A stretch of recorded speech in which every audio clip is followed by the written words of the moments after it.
Result പ്രഖ്യാപിക്കാൻ വേണ്ടി ഞാൻ സമരം ചെയ്തിട്ടുണ്ട്. ഉച്ചഭക്ഷണത്തിന് എന്റെ കാര്യത്തിൽ ഞാൻ സമരം ചെയ്തിട്ടുണ്ട്.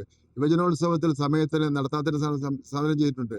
അന്നത്തെ എന്റെ അനുഭവങ്ങളാണ് ഞാൻ ഇന്നിപ്പോ മന്ത്രിയായിരുന്നപ്പോൾ തീരുമാനങ്ങളായി ഒപ്പുവെച്ചത്. അങ്ങ് ജയിച്ചു വന്നാലും ഇടതുമുന്നണി അധികാരത്തിൽ വന്നാലും അങ്ങേക്ക് മന്ത്രിസ്ഥാനം കിട്ടിയില്ലെങ്കിൽ വിഷമാവും? എനിക്ക് ഒരു വിഷമവും ഇല്ല.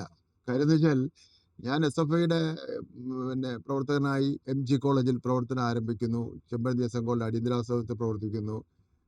തിരുവനന്തപുരം ലോ അക്കാഡമിയിൽ പ്രവർത്തിക്കുന്നു. അവസാനം SFIയുടെ യൂണിറ്റ് സെക്രട്ടറി മുതൽ അഖിലേന്ത്യാ ജോയിന്റ് സെക്രട്ടറി, സംസ്ഥാന സെക്രട്ടറി, സംസ്ഥാന പ്രസിഡന്റ് വരെ ആവുന്നു. ഇതാവുന്ന അവസരത്തിലൊന്നും ഞാൻ എന്തെങ്കിലും എനിക്ക് അറിഞ്ഞുകൂടിയിരുന്നു എന്തെങ്കിലും ആവുമെന്നുള്ള സംബന്ധിച്ചിടത്തോളം. പക്ഷേ ഞാൻ പഞ്ചായത്ത് പ്രസിഡന്റായിരുന്നു.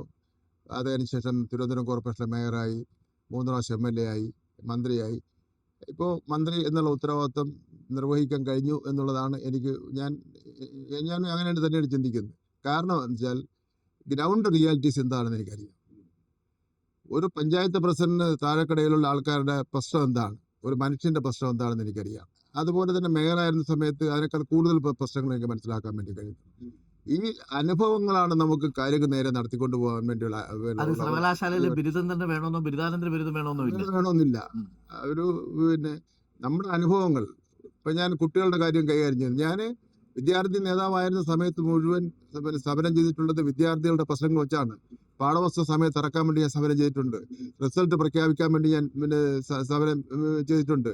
ഉച്ചഭക്ഷണത്തിന് എന്റെ കാര്യത്തിൽ ഞാൻ സമരം ചെയ്തിട്ടുണ്ട്. യുവജനോത്സവത്തിൽ സമയത്തിന് നടത്താത്തിന് സമരം ചെയ്തിട്ടുണ്ട്.